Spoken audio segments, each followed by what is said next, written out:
Namaskar. Welcome to this second and the final session of the 17th Adhyaya of Sri Bhagavad Geeta. We start with the gratitude towards the Lord, with whose grace everything is possible. We pray to this Guru Shishya Parampara through which this knowledge is transmitted for generations so as to reach us. I pay my respects to my Guruji, Pujya Guruma, with whose grace I am able to learn the scriptures and share this understanding with you. We start with a prayer. Om Sahana Bhavatu Sahanau Bhunaktu Sahaviryam Karavavahai Tejasvinavadhitamastu ma vidvishavahai. Om Shanti Shanti Shanti.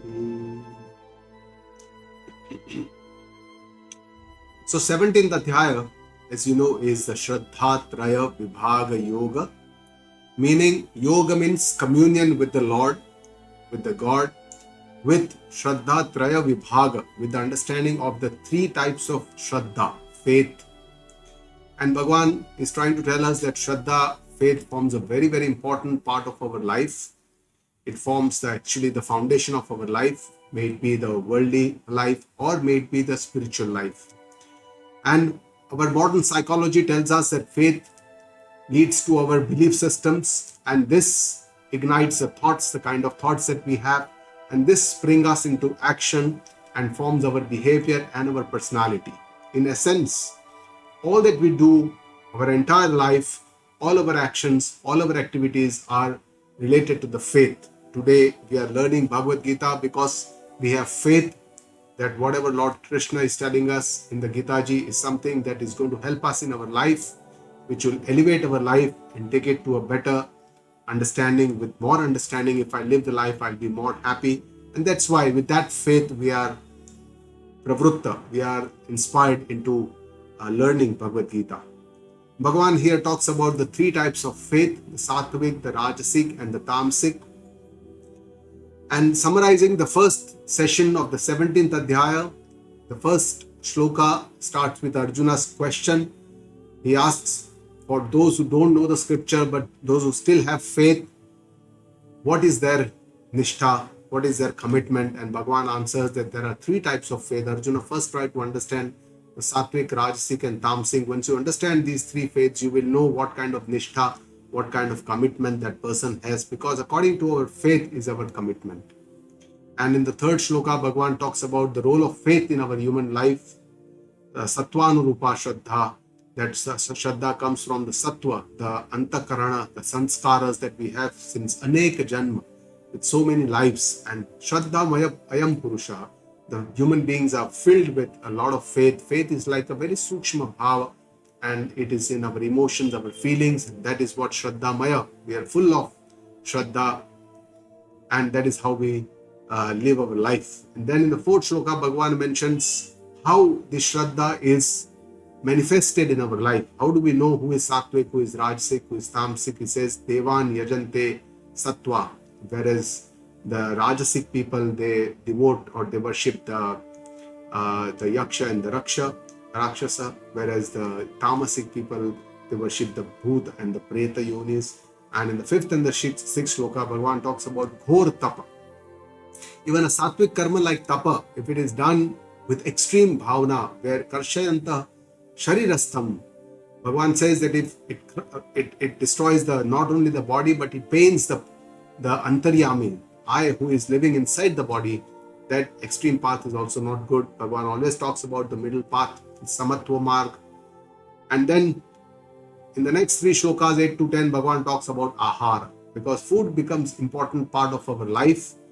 And we don't understand, but we spend a lot of our time in not only in eating, but talking about it, thinking about it, discussing about it, and that's why Bhagavān talks about this Ahara, the three types of Ahara, the Sātvik, Rājsik and the Tāmasik.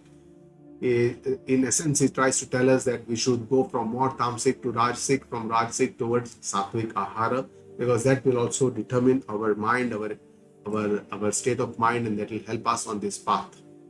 And in the next three shlokas, Bhagavān talks about the three types of Yagna. And Yagna which in the Vedic times was a sacrifice or obeisance or ahuti in a sacrificial fire. In today's world, it is any kind of a karma, any time of our actions which is done with a selfless means, which is done with the benefit of not just mind, not with my own selfish motives or desires, but for the benefit of all, benefit of others, benefit of the surrounding, benefit of the society at large. Those kind of karmas are called Yagna karma.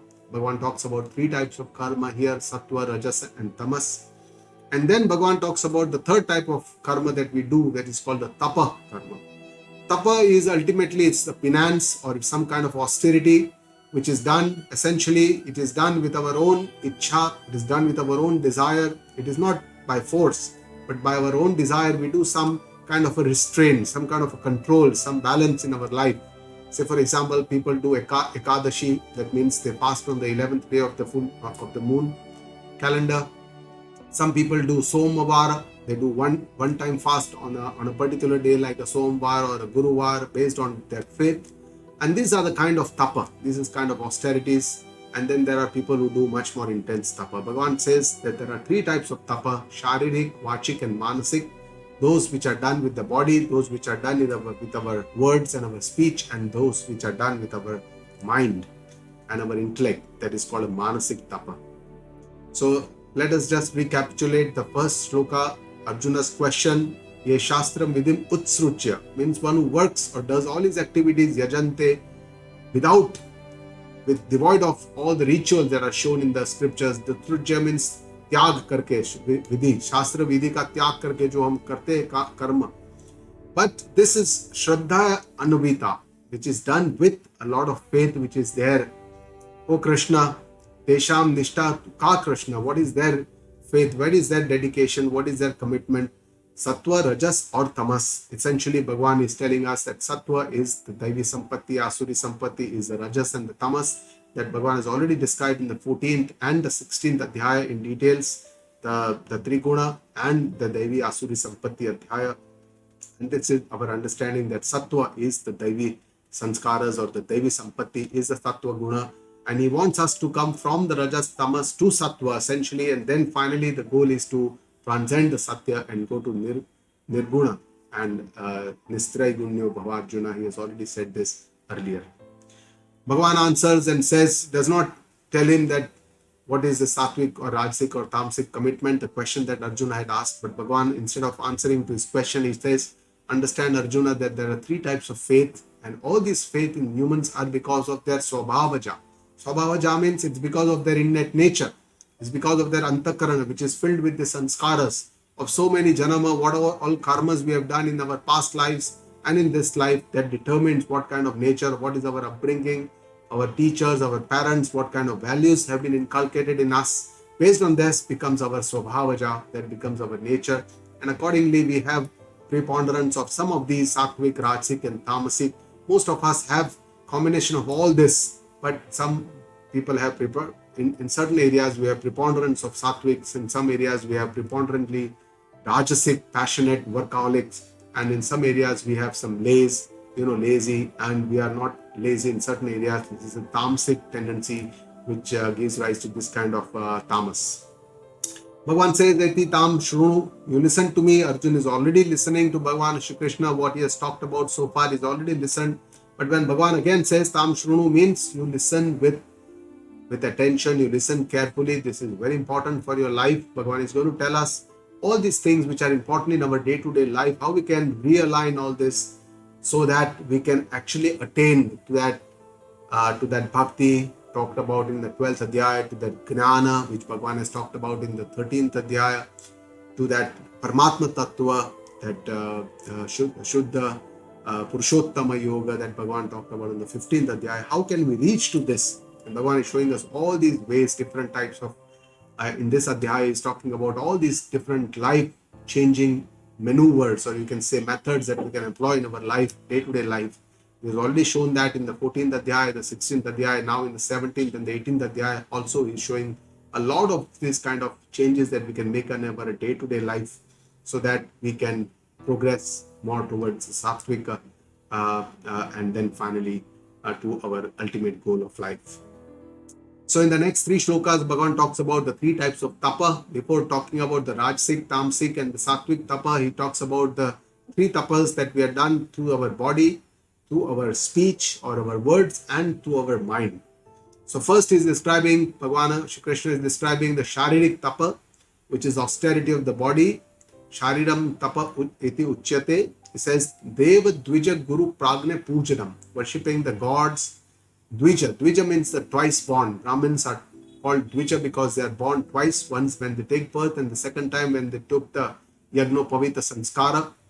Guru. Guru means the teacher here. It's a Vedanta teacher, but it could be in our worldly life, any teachers who teach us. And Prajna. Prajna means people who are learned, who are wise, those who have understood the Shastra, the Tatparya, the summary of the Shastra, what is trying to tell us. And that is the, Bhagavan says, Sharirik tapa. Also Bhagavan says Shaucha. Shaucha means purity. Shuddha. Shuddhi, Pavitrata, purity, Shaucha has to start from outer Shaucha where we live. We should endeavor ourselves to make sure that the place where we live is clean.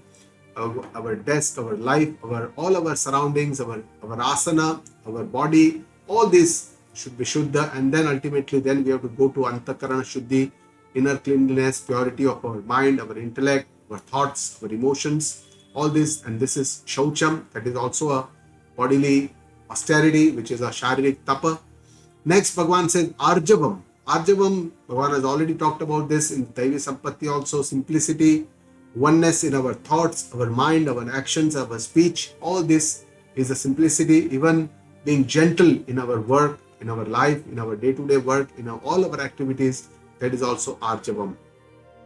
Brahmacharya. Brahmacharya means remaining nishtha in Brahma. Brahma is the eternal Brahma, and this is only possible if we don't indulge in our sensual pleasures, Vishaya, Sukha, Asakti, all these. If we are devoid of this, if we leave this, then only we can be called as Brahmacharya. Brahmachari means that is a sadhana to remain away from all these sensual pleasures and the physical attractions and all the other sensual pleasures of the objects, Vishaya Sukha, and to remain devoted in the Brahma Tattva, that is a Brahmachari. And Ahimsa. Ahimsa means practicing non-violence. Bhagavan has already talked about Sharirik, Panasik, Vachik, but Bhagavan here says Ahimsa Sharirik Tapa Uchyate. That means practicing non-violence by body is also a Sharirik Tapa. The next Bhagavan talks about is a Vachik Tapa. Anudvegakaram vakyam satyam priyahitam chayata swadhyayapyasanam chaiva vangmayam tapa uchyate. Bhagavan says Vangmayam tapa uchyate. This is called the verbal or the austerities of our speech, our control or a balance of our speech. Vachik tapa, what is that? Bhagavan says first thing, Anudvegakaram vakyam. We speak the words which do not pain the others, which does not cause misery to others. A lot of our day-to-day words cause a lot of miseries and pain to our near and dear ones, our spouses, our children, our parents. And we have to be very aware that Bhagavan says it is a Vachik Tapa. It is the kind of control that we must have over our own speech, that we don't cause pain to others. We should think and speak, not just go and talking whatever comes to our mind. And our speech should be, Bhagavan says, Satyam, Priyam and Hitam. Satyam means the words must be honest. We should speak what is the truth, nothing but the truth. Second, it should also be lovable, Priyam. It should be likable. It should be pleasurable to the others. It should make others happy. And third, Bhagavan says Hitam. Hitam means it must be Hitakari. Hitakari means must be Kalyankari, beneficial. It must help others. It should inspire others. It should help others to take a decision or help others out of their miseries. It should be Satyam, Priyam, cha Hitam. And Bhagavan also says Swadhyaya Abhyasanam cha eva. Regular study of the scriptures is also kind of a Vachik Tapa, because here we also need control of our mind, balancing our mind, and then we need to have Mauna, some silence when we do some Swadhyaya Abhyasa. It's also done with Shravana, with Manana, and all this Bhagavan says it is a Vachik Tapa. The third Bhagavan it describes is the Manasik Tapa. Manasik Tapa Bhagavan describes in the 16th shloka, Mana Prasada Saumyatvam Maunamatma Vinikraha Bhava Sanshuddhirittetata Tapo Manasamuchyate. So Bhagavad describes here what is the restraint of the mind, what is that finance of the mind, tapa, manasam iti uchyate. Bhagavad says, the first thing he says is mana prasada. Mana prasada means peace of our mind, stillness of our mind, peace of our mind, which our Shastras tell us is the natural state of our mind. But most of us have a lot of thoughts, ichha, kamana, a lot of desires, which always disturbs our mind, vikshipta, which disturbs our mind. And that's why to come back to that peace or that natural state of our mind requires a lot of self-control. We need to, balance a lot of things, be aware about a lot of things, and make sure that we remain peaceful, and this, Bhagavan says, is a finance, it is an austerity of the mind. Saumyatvam. Saumyatvam means having a very peaceful personality. The body language is such that when somebody comes in contact with that person, he feels peace with that person. There is a kind of an aura that person has. And this word comes from Soma. Soma means Chandra, moon. Moon also gives a lot of calmness, cooling effect, Shitalta, jisko kehte hain. So that is from where this peaceful personality word comes. Maunam. Maunam means silence of the mind. Silence in the words is also Mānasik Tapa. Bhagavan says here, because silence requires that our mind must be calm, only then we can remain silent. Too much of talking means that our mind is not calm. A lot of thoughts are coming, and that's why we want to keep on speaking. Atma Vinigraha.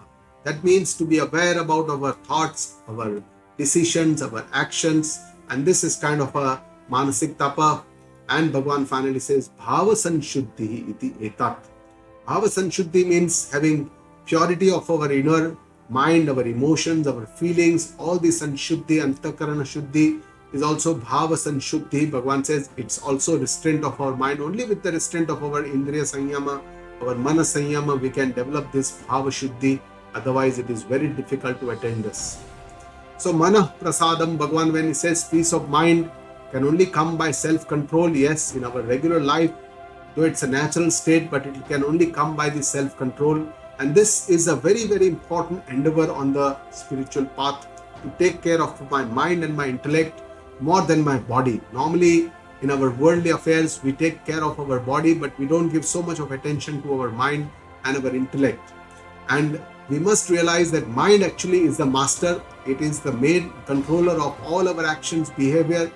And as age advances, the body does advance in terms of aging. But the mind sometimes does not advance. It requires some attention which we need to give so that it becomes mature as our age advances. And finally, we need to realize that it is our mind that makes us. So we are what our mind is. And however is our mind becomes our personality, our character. And that's why we need to give a lot of attention to our mind. The nature of the mind is such that it is like a wonderment, because it is very, very unpredictable.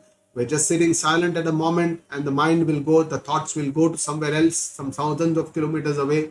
And these thoughts come and go, just like waves come in the ocean, some small, some large, but it keeps coming on the shore. And that is how the thought attacks constantly come in the mind.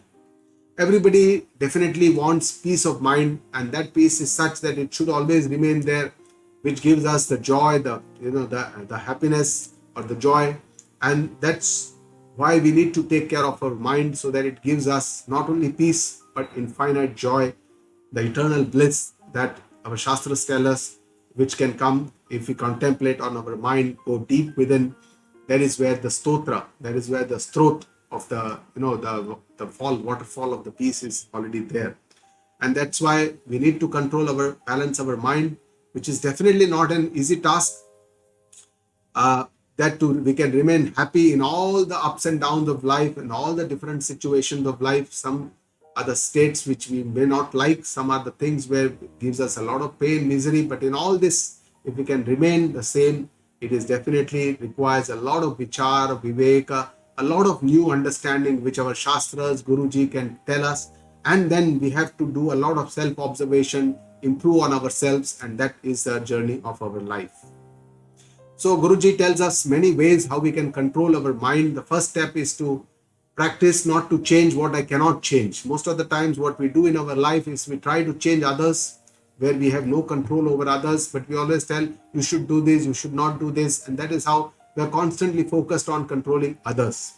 But I should devote my energies, my time, and my efforts onto what I can actually change, and that is what is myself. I can only change my mind, my thoughts, my actions, my behaviors, which is also very, very difficult for me. But there is where is my control. And we must develop a wisdom to know what I can change, what I cannot change. That is also very, very important. That is one of the prayers which tells Lord Ishvara that please give me this wisdom so that I can understand where I can make changes, where I cannot make any changes. Because in our life, we cannot have everything as per our likes. And that's why to have an attitude where I can like what I get will definitely give me more joy. That is what Guruji tells us always. Some of us have the habit of complaining when things are not going smooth, when things are rough in our life. But we also need to ask why I didn't complain when everything else was going so well. Why now I'm complaining when God has been so kind to me? I've never complained. And that's why we need to realize that we have been given a lot of things to live in my life every day. For whatever work I'm doing, there is a team which is helping me. For whatever I'm eating, there are so many people who are involved in making that, making sure that I'm eating for my life, for my welfare. Not only my family, but the entire society is contributing in some way or the other. I've been given everything free of cost, the oxygen that they are breathing, the water that they are, the land on which I walk. All this is just given free to me to live. And that's why I must have that kind of a gratitude. I must have that kind of a krutagnata, that I must give back something for what I am doing. And with this, I should be happy with this kind of attitude and try to make others who are around me also happy, in whom I come in contact with. I should try to make them happy. And this is what in a nutshell we can say is our mind, how we want to live our life. So our Guruji tells us some of the attitudes that we can have to develop this peace of mind. The first is the attitude of gratitude. We should stop complaining and have a gratitude towards the society at large, towards the people who have helped me, towards the eternity, the universe, and the Lord, for which what I've got. Second is the attitude of a positive and a creative attitude, which brings out the best even in the worst of situations that I am in.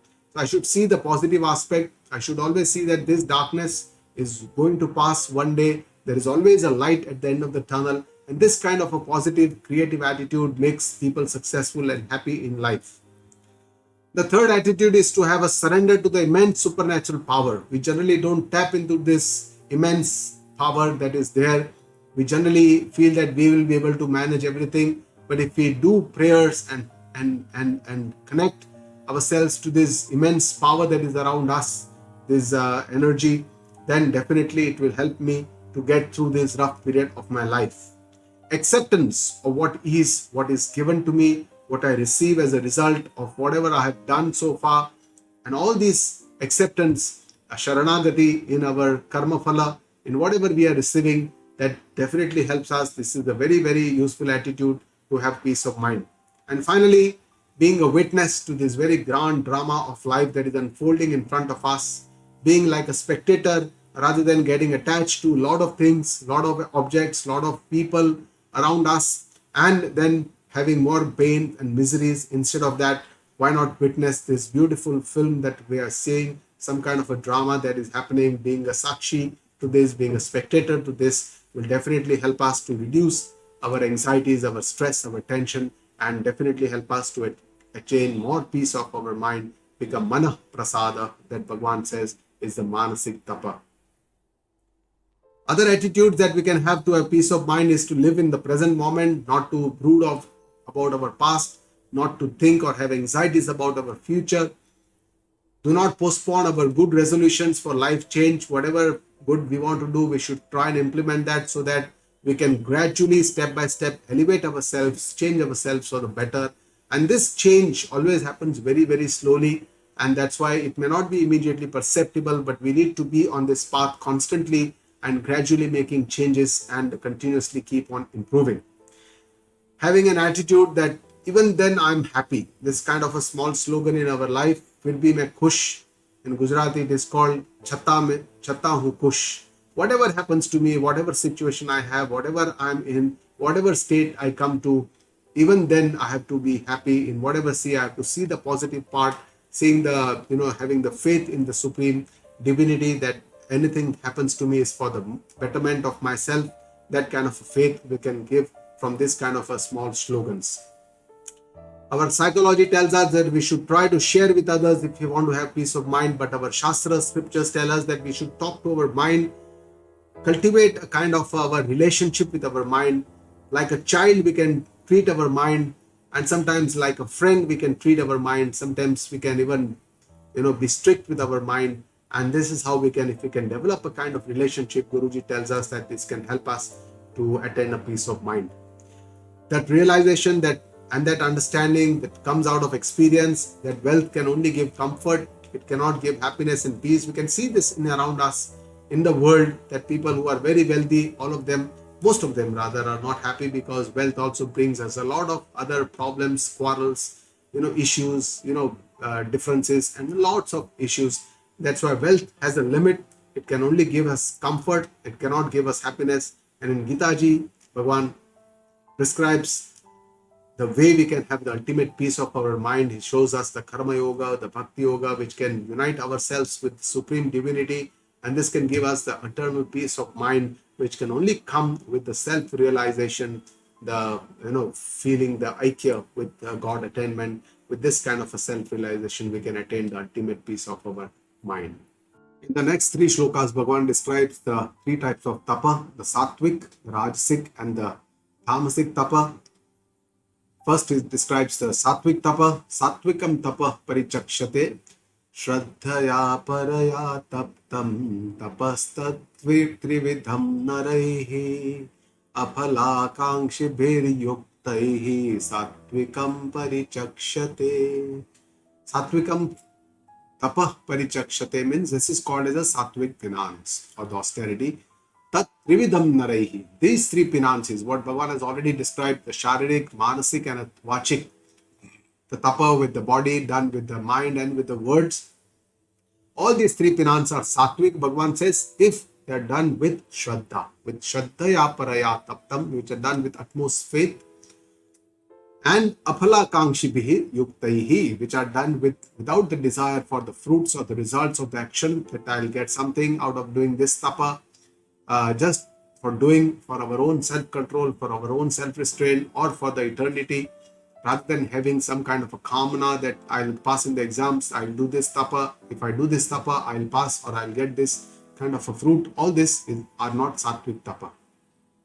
In the next shloka, Bhagavan describes the Rājsik Tapa.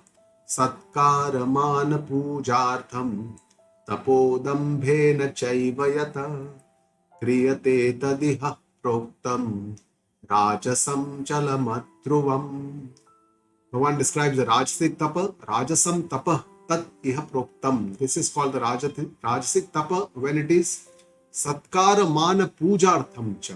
It is done with the expectation of some kind of a praise, that if I do this karma, people will praise me, they will, give me a lot of appreciate me, they will give me mana, respect, or they will do puja, they will revere me, they will do bhakti, or they will worship me. That kind of an expectation is there from doing some kind of a tapa, that I'll be well known, I'll become famous from this tapa. Dambhena evayat kriyate. Or it is done with hypocrisy, dambha, to show off, that if I do this, yes, it will look that I am a very good person. For doing this kind of a show off, any tapa, any control, any self-control is performed, any such actions are done, Bhagavan says, and the fruits of these, chalam adruvam, are impermanent, are very transient, are anitya, they are adruvam, means they don't have long-lasting fruits, because the fruits of actions are two types in our Shastra. One is the drashtam, which we get, which we see. Suppose we do some action, we get some money for that, it is drashtaphala.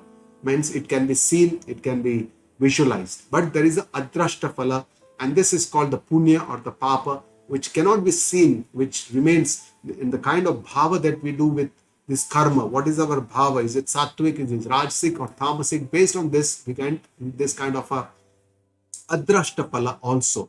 And this fruits of this kind of Rājsik Tapa, Bhagavan says, is impermanent, it is very small, it does not give a long-lasting benefit, because it does not give us a future gati or a better life afterwards, or in the better sanskaras of better punya from this kind of a Rājsik tapa.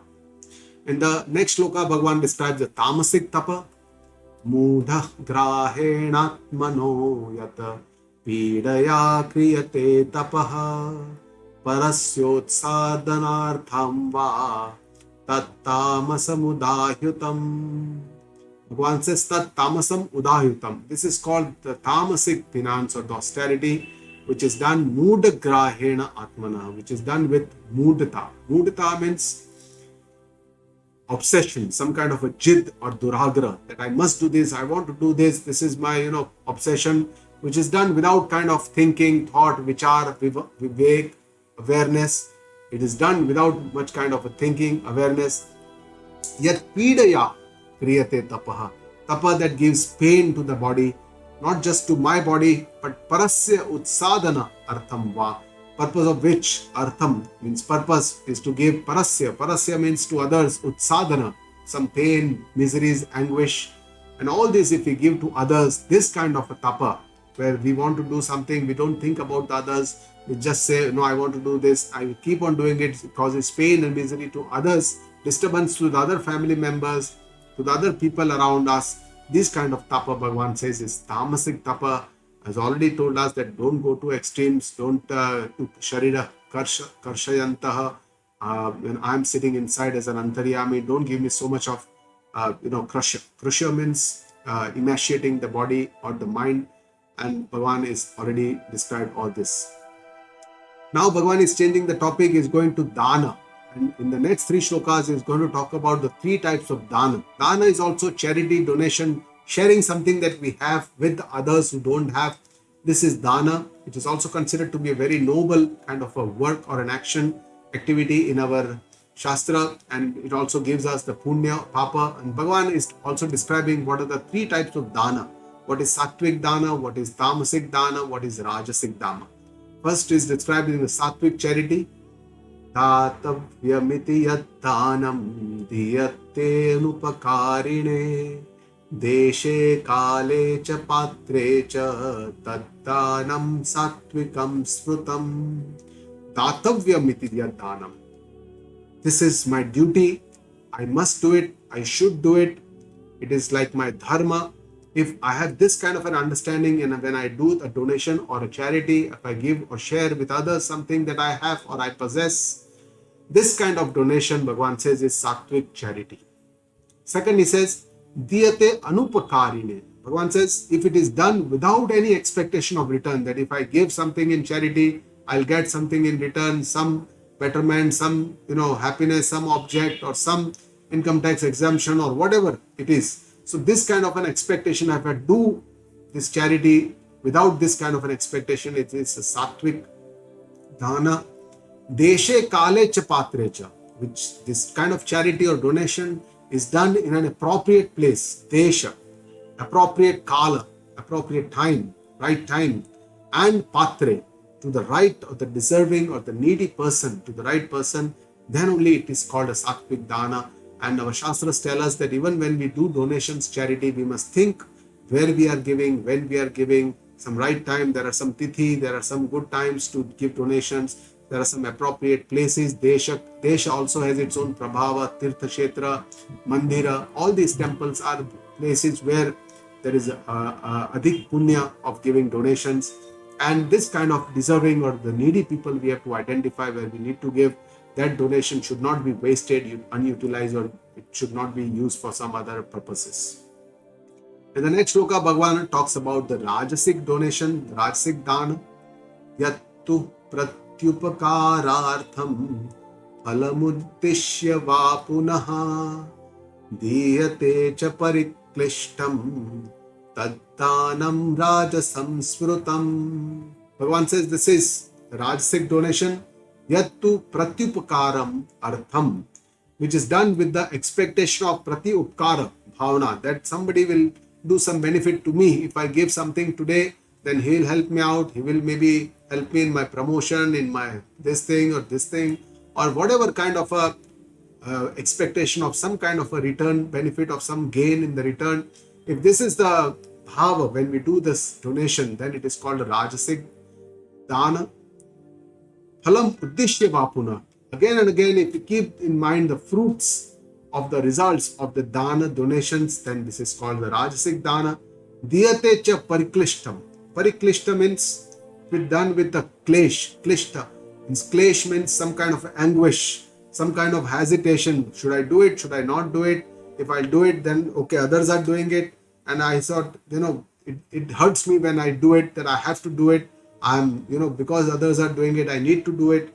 If this is the kind of the feeling inside us, this pariklishta feeling means that this is a Rājsik donation, Bhagavan says. And the idea is, Bhagavan says, even if you don't do Sātvik donation, even if you start with Rājsik donation with some kind of an expectation of return, but at least we should try to leave or dispossess or, try to give something back, even if it is Rājsik initially, but then ultimately the idea is to reach towards the Sātvik dana.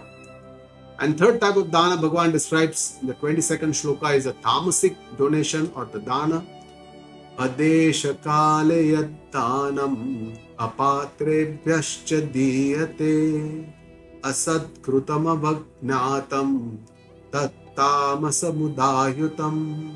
Bhagavan says tat tamasam udayutam. This is known as a Tāmsik dana or donation, which is done adesha, which is done at an inappropriate place, akala, which is done at an inappropriate time, apatre, which is done to an undeserving person who does not deserve for this kind of charity done to some bad organizations which are involved in illegal activities, terrorist activities, or any of such, which is going to create more problems in this universe, are all such kind of a Tāmsik donation. Asat trutam, done without the respect to the elders or to the saints or to the people in the organization, and avagnatam, which is done with disrespect or with avagna. Avagna means ignoring the respect of the people, giving undue regards to the people. Without this, if it is done, this kind of dana, Bhagavan says, is Tāmsik dana. From the 23rd shloka, now again the topic changes. Bhagavan is now showing the three names of the Lord himself. He's talking about Bhagavan himself. Says that Om, Tat, Sat are the three names of Bhagavana. In this 23rd shloka, he says, Om Tat Sat iti nirdesho brahmanas trividha sprutaha brahmanastena vedascha yagnascha vihita pura. Bhagavan is saying, Om Tat Sat iti nirdesha brahmanah trividha sprutaha. Om Tat Sat, Bhagavan says, are the three nirdesha. Nirdesha are the designations or the indications to the Brahmana, the eternal Brahma. Because eternal Brahma is nirguna, it is nirakara, it does not have any guna, it does not have akara, it is nirakara, it is nirvikara, it does not have any vikara also.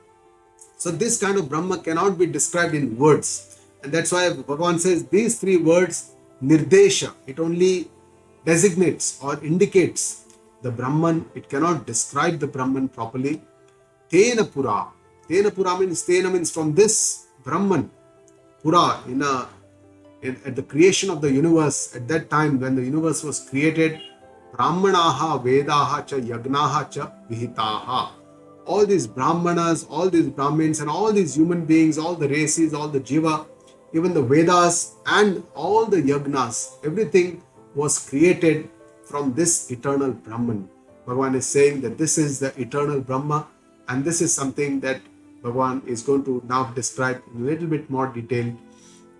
Chanting the God's name makes our actions complete. The reason for describing the three names of the God here is because till now, in this Adhyaya, the 17th Adhyaya, Bhagavan talked about several important karma or the activities that we do in our day-to-day life. First, he started with the ahara, the types of food, Sātvik, Rājsik, Tāmsik. Then he talked about the Yagna, Tapa, talked about the Dana, the donations. And all these are important karma or activities that we do in our life, day-to-day life, and that is what we do. But this karma in itself can be incomplete. Sometimes it could be Rājsik, Tāmsik, because the bhava was not shuddha behind this. But if we take the name of the Lord and do all this karma, chanting of the name of any of the Lord, Om, Tat or Sat, and we do all our karma. Bhagavan has already told Arjuna previously, Kuru karma tvam mam anusmara. Do your karma as well as anusmara. Remember me, chant my name, and then do your karma.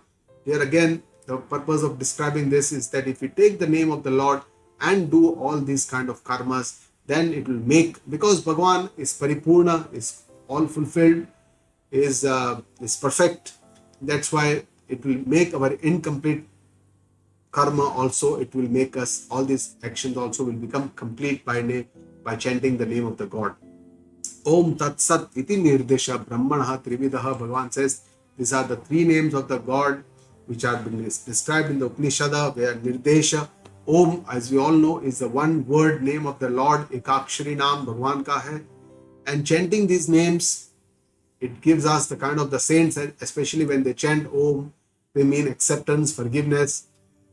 They use this word a lot, but in a broader meaning, in our day-to-day life, Om can mean all kind of all is well, everything is okay, no problem, sthane, theek hai, saru che. So all this, if we have this kind of a attitude in our life, Om, acceptance, forgiveness, for anything small little thing that happens in our life, it can definitely make our life worthwhile.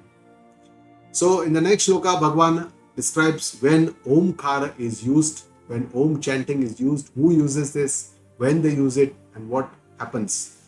Tasmad Omityudayutya Yagna Dana Tapa Kriyaha Pravartante Vidhanoktaha Satatam Brahmavadinam. So Bhagavan is describing where Omkara is used, chanting of the Om is done. Tasmat Om iti udahyutya. By chanting Om, if we start any of these actions, activities, karma, like Yagna karma, selfless actions, charity, dana karma, or some kind of a tapa karma, self-control, penance actions, austerities, all these are different kinds of actions that we do in our life, day-to-day life.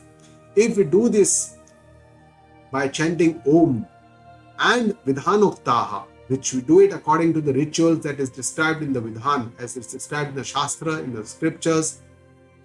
Satatam, who does this? Satatam Brahmavadinam pravartante. Always those people who are Brahmavadi. Brahmavadi means who are committed to Brahman, who are committed to the Lord, those who always have this kind of a faith in the God, those who have the Sattva Guna, they always begin all their actions, pravartante, they begin their actions by chanting Omkar, by doing any of these Yagna, charity, penance, all these actions, whenever they do any act, they chant the Om. So Om is a one-word name, ekakshari name of the Lord. It determines or denotes not just the Saguna Brahma, all the different forms of the God, but it also nirdesh, the Nirguna Brahma, the Nirguna Swarupa of the Lord. So Omkar encompasses everything. It is said that Omkar was the sound which was created at the creation of the universe, and it is said that whenever this in the Brahmand, when everything goes around in the space, this is the kind of the Nad Brahma. It is the sound that indicates the Brahma or the Lord. So Omkar describes the different forms of the God. That's why it's called Saguna Vachaka, because it can talk about the different names of the God, the Leela of the God, the Karma, the Guna, all these of the Lord. And it indicates the formless Brahma, the Nirakara, Nirguna. It can only nirdesha, because this is beyond the words. You cannot describe in completeness the Nirguna Brahma, and that's why it can only indicate Shruti or scriptures. Shastra can only indicate, it can only nirdesha, the Nirguna Brahma, and then ultimately we have to Atmasada, Aparoksha Anubhuti, understand it by our own direct experience, the Brahma, and assimilate in our life.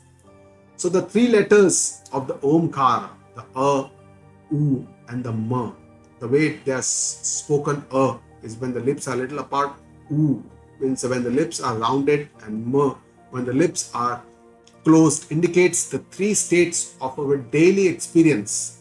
The awake state, which is called the Jagrata Avastha, the dream state, which is also called the Swapna Avastha, and the deep sleep state, which is called the Sushupti Avastha. And these are the three states where we experience every day. And these three letters indicate all these three states. It is also said that these three letters indicate the three bodies that we have. One is the Sthula Sharira, the gross body, which is determined by the U indicates the Sukshma Sharira, which is the Mana, Buddhi, Ahankara, all the Sukshma Sharira, Sattar Tattva that it is made up of, Pancha Mahabhuta, the Sukshma Pancha Mahabhuta, and the Makar indicates the Karana Sharira. Karana Sharira is the Agnan, is the ignorance, because of which we keep taking this birth and death. This cycle continues till it comes to the end by Atma Jnana. And it also indicates the entire Brahmand, the universe. It is the three letters indicates the three types of universe, the Jeev, Jagat, and the Ishvara also.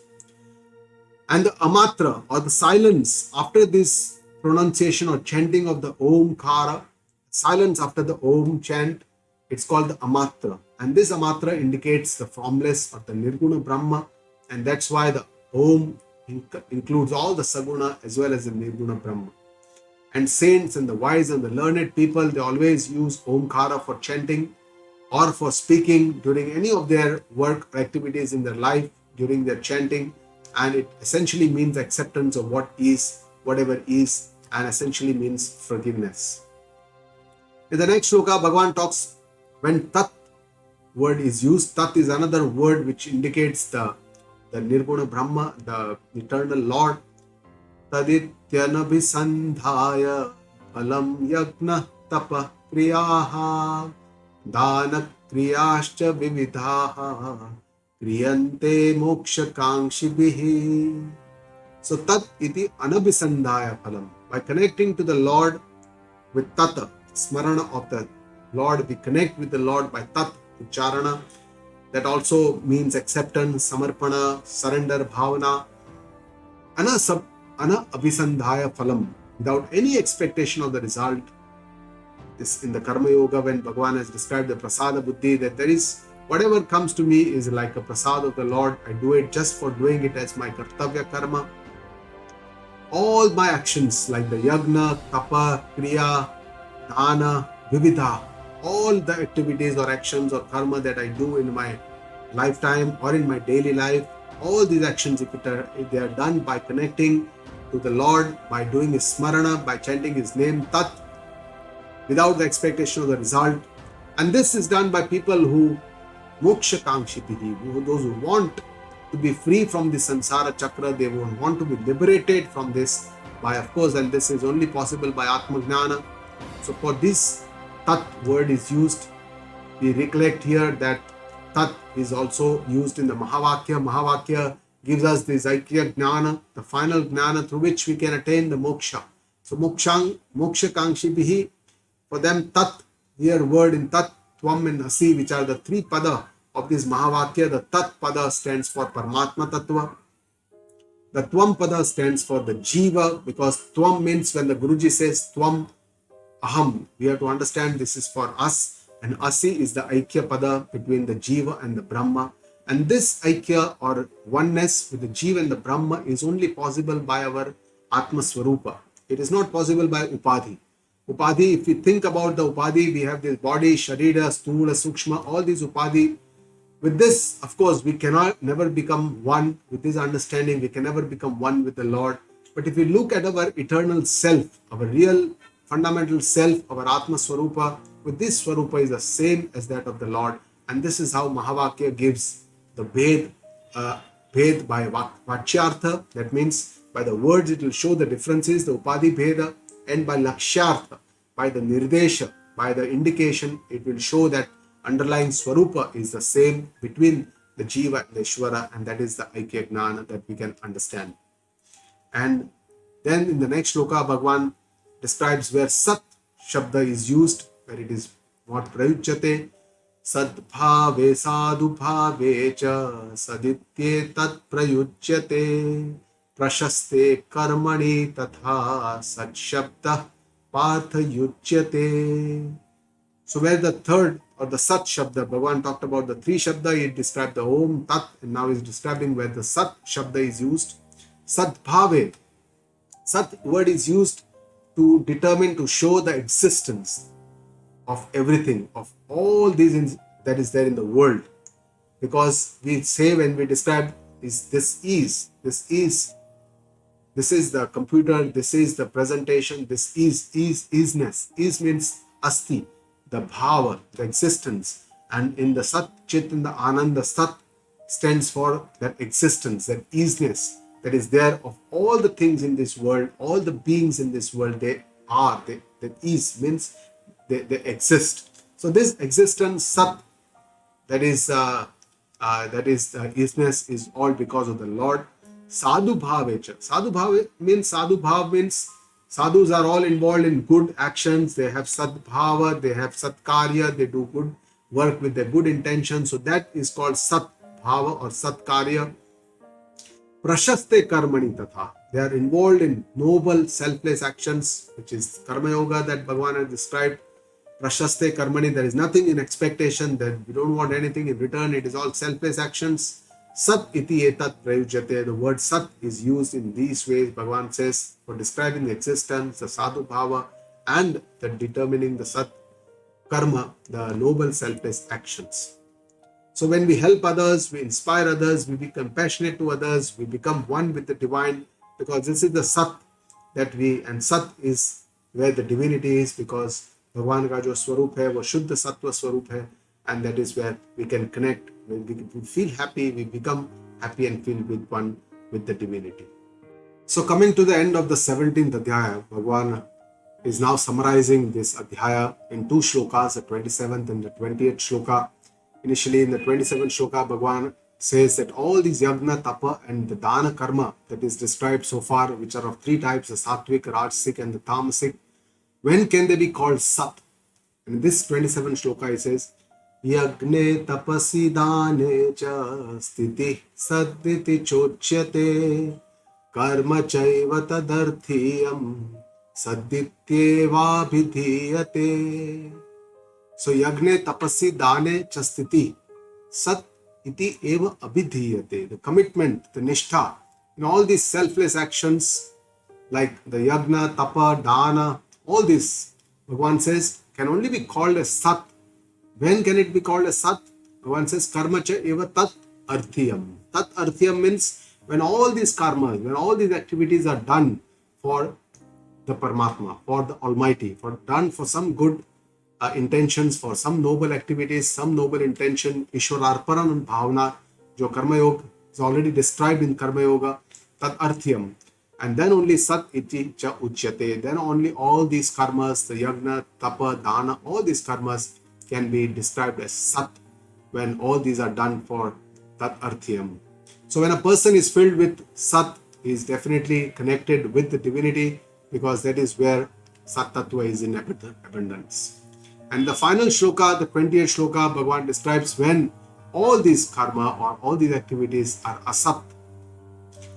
Ashraddhaya hutam dattam tapastaptam krutam chayata asadityuchyate partha nacha tat pretya no iha. Asat iti uchyate partha. O Arjuna, this is known as Asat.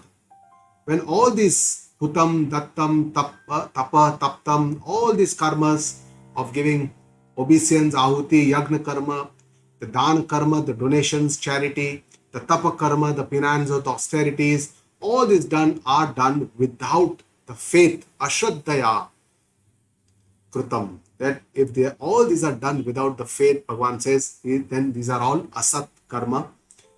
No iha nacha tat pretya. It does not get any special fruits or results in neither iha, in this world, in this life. We don't get the real fruits or upliftment in the life. Nacha tat pretya. Pretya means even after death, we don't get a better life or better gati or better onward journey. For that, jiva does not happen. And these are all the asat kritya which are done without the faith. So finally, in this 28th shloka, Bhagwan is also describing that faith is very, very important whenever we do any of these karma, all these activities. Underlying foundation of all these karma, like Yagna, Tapa, Dana, is faith. The 17th Adhyaya, as we recollect, the first shloka started with the faith. Bhagwan also answered in the second shloka that only with faith, there are three types of faith: Sātvik, Rājsik, Tāmsik, and faith is very, very important. Shraddha Maya Ayam Purushaha, Bhagavan says. And finally, Upasamhara, the ending of the Adhyaya also is by saying that without faith, all these activities, actions, or whatever we do are asat. Only with the faith, and when we do it for tadarthyam, for the Paramatma, for the benefit of the Lord itself, for Ishwararpana Buddhi, then only all these karmas are called Sat Karma. So with this, the underlying understanding of these Adhyaya is that faith is very, very important. We use this word very commonly in our day-to-day life. Faith moves mountains, and faith is important in our worldly life, our day-to-day life, because that is where we lead to our actions. But faith is also very, very important foundation of the Vedic life. And all the Vedic karmas like Yagna, Tapa, Dana, all this karma. And lack of faith or ashraddha is a major obstacle on the path. It is considered to be a dosha in the spiritual journey. And many of the subjects which are described in the Vedas, something like karma, karma phala, like our onward gati or the onward journey, who is Ishvara, who is the Lord, what is dharma, what is my duty, what I should do, what I should not do, what is Brahma, what is the eternal Lord, all these things we are something that we cannot see, we cannot understand with our normal human intellect, and only Vedas are considered to be the evidence or the pramana, and that's why it is important to have the faith that is needed. But this Vedanta philosophy is a very, very unique philosophy where it is not that, it is never said that you have only faith, because if faith is too much, then it will become a blind faith, andhashraddha, which is not at all, which is deprecated, which is not, inspired in the Vedanta philosophy. Here, it is told, it is always described to us that we have to use our intellect, our viveka, which has to be used always. We have to use our logic, and Vedanta gives a lot of examples so that we can have not just faith, but we'll use our viveka, vichara, manana, logic, and then we will assimilate this reality in our life. And for a seeker to nurture this faith in our Guru, who describes the scriptures, the Shastra, what is there, the Rahasya, that is the secret of these scriptures, which is written by none other than the Lord Himself. And we have to nurture this faith in our Guru, scriptures, and the Lord, so that we can understand this, have a new kind of understanding, we can have the Shraddha. And this is what Bhagavan has described in this Adhyaya, the different types of Shraddha in all our different kinds of activities or karma that we do, whether they are Sātvik, Rājsik, or Tāmsik. The essential understanding is that we go from the Tāmsik or Rājsik towards the Sātvik Shraddha. So to summarize the session, the final session, the 17th Adhyaya, the first three shlokas talked about the three types of tapa, the Sharirik, the Vachik, and the Manasik Tapa. Bhagavan described in details about what is Mana Prasada, and Guruji has also described the detail about how we can achieve that peace of mind by our self-control. What are those kind of attitudes that can help us to achieve and maintain that peace of mind in our life? And then Bhagavan describes the three types of tapa, the Sātvik, Rājsik, and the Tāmsik Tapa. All these three tapas, the Sharirik, Vachik, and the Mansik, can be Sātvik, they can be Rājsik, and they can be Tāmsik. So in a sense, there are about 9 types of tapas that have been described. And then in the next 3 shlokas, Bhagavan talks about the 3 types of charity, the dana, and he describes the Sātvik, Rājsik, and the Tāmsik dana. And then on the 23rd shloka, Bhagavan changes the topic and describes his own 3 names of the Lord, Om, Tat, and Sat. And in the next 3 shlokas describes when the Om, Tat, and the Sat are used in description, who uses this, and how it makes a difference to the kind of what we do in our life. And finally, in the final 2 shlokas, Bhagavan describes what is this, all these activities, when they become Sat. And in the final shloka, he describes when all this Yagna, Tapa, Karma, Dana, Karma becomes Asat. And finally says that Ashraddhaya, without faith, nothing becomes Asat. Only with faith, everything becomes Sat, and concludes this Adhyaya. Om Tat Sat iti Shrimad Bhagavad Geetasu Upanishatsu ब्रह्म विद्यायां योग शास्त्रे श्री कृष्णार्जुन संवादे श्रद्धात्रय विभाग योगो नाम सप्तदशोऽध्यायः। सर्वधर्मान् परित्यज्य मामेकं शरणं व्रज, अहं त्वा सर्वपापेभ्यो मोक्षयिष्यामि मा शुचः।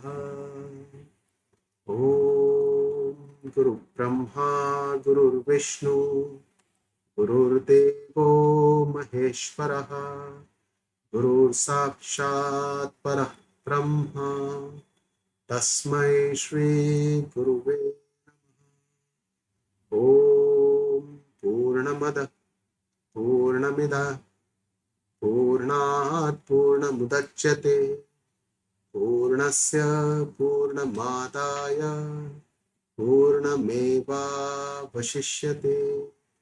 ॐ शान्ति शान्ति शान्तिः।